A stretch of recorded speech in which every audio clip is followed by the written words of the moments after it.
This is called Superior Model TV-11 Tube Tester. I'm going to get into this.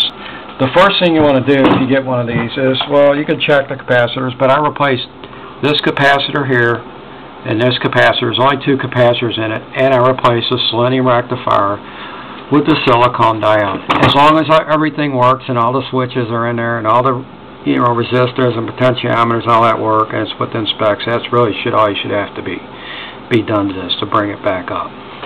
Okay, now this thing will do 5 things. I'm going to try not to block my light off here. It will test the tubes for shorts, which is right here.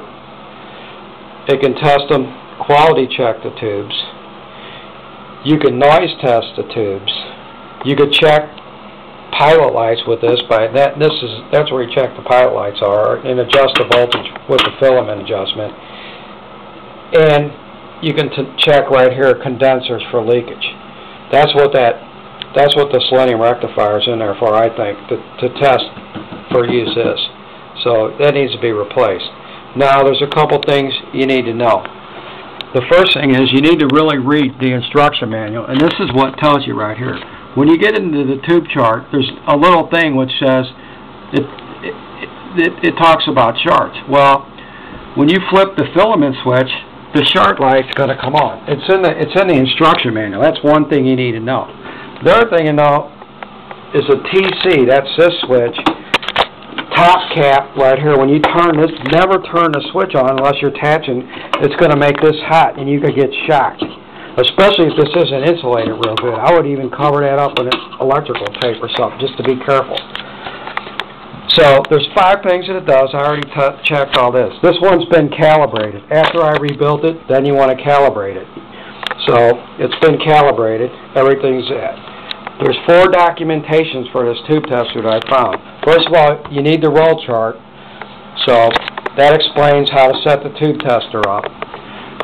You need the instruction manual, which is right here. It's Superior TV-11 manual.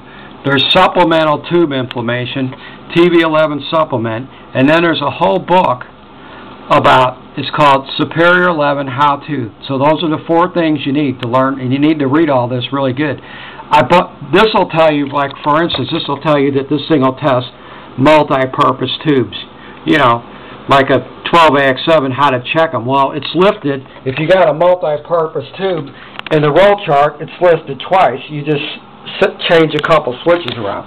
So it's very important that you do this.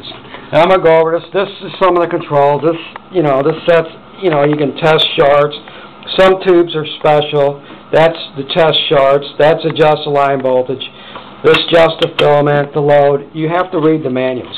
But you need the proper documentation to know what this thing does.